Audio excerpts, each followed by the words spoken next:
Now we're going to IDF Reserve Brigadier General Amir Avivi, the Director of Israel's Defense and Security Forum. Thanks for being with us again, Amir, here. Look, I want to focus on Gaza for a minute here. I know these arenas are connected, but we saw an exchange of fire that saw the IDF tanks even striking Hamas positions along the border. 4 anti-aircraft missiles reportedly fired at Israeli aircraft just involved in that strike. Despite it all, as far as I know, no injuries on either side of this exchange. Remarkable part of this hot conflict always when it comes to Gaza. What does it say, though, about both sides right now? Not seeking escalation, yet trying to show their deterrent abilities, strengths. What's happening this time? Well, I think Hamas challenging the new government, trying to understand the boundaries where they can operate. We've seen this week fire that wasn't answered by an attack. In the last government, we saw very decisive attacks on very meaningful sites of Hamas when they shot rockets. And I think that this attack now by the IDF and the new government is signaling to Hamas that they're also not going to let Hamas shoot rockets without answering.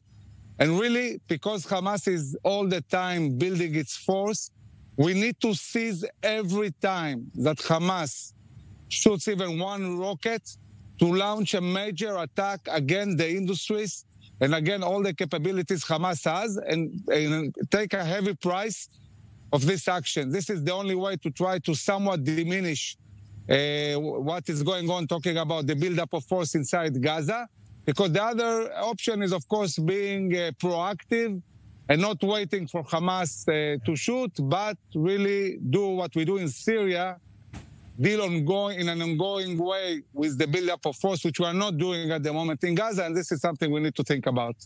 Look, on the West Bank, all right, with there's active counter-terror operations going on every day. Yeah, last night, yesterday, some Palestinians killed in these operations. Also now the government legalizing 9 settlements in the West Bank. Look, I know it's framed as a promise to constituents, a political issue, but in reality, does it surely provoke the Palestinians across the West Bank, or at a minimum, is it meant as a type of hard response to recent terror? Every Jewish presence anywhere in the land of Israel provokes the Arabs. So it really doesn't matter what we do. The moment Zionism started, the moment we started coming back to our land, the moment we started building the state of Israel, the Israeli-Arab conflict emerged. It's the same old conflict.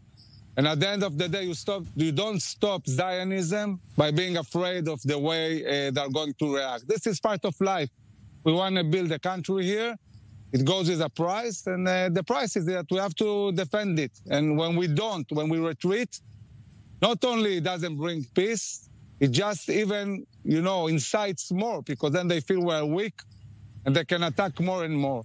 So if this is the case and that we're going to attack anyway, at least let's build our country in a way that we can defend ourselves and be prosperous. Amir, I want to get your thoughts on another issue that came up this week. There's alleged reports of an act of vigilantism in the West Bank that an armed Israeli resident of the West Bank, a settler, as they're called deridingly, killed a Palestinian man, according to reports out there in the West Bank, and it's sort of a retribution attack, vigilantism.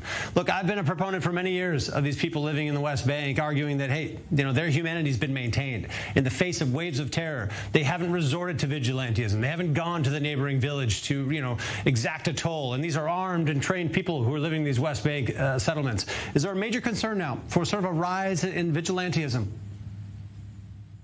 Well, I think that I would say overall, all over Israel, it's not about Judea and Samaria.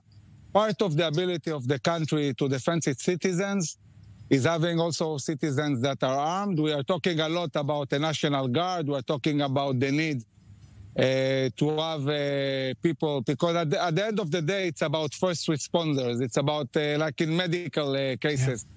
Or you have citizens that can arrive fast and do something. Now, of course, we have to make sure that all of that is done according to the law and people don't abuse the right that they have a weapon to use it in a not illegal way. So each case needs to be judged by itself. And we have to make sure that really, if somebody has a weapon, it uses it really for self-defense. And for that, we let people in areas that are problematic have weapons. So in this specific case, really, it's the police and other authorities need to check. I know that there was a aggression and a Palestinian attack against these settlers. I know this is an outstanding we need case. To check how exactly he conducted himself. Amir Avivi, always appreciate you being with us on Security Matters. Thank you today. And we are stepping out for a short break here on Zoom. And much more to come. We'll have a prolonged debate here on the judicial overhaul plans causing an uproar around the country today. Stay with us.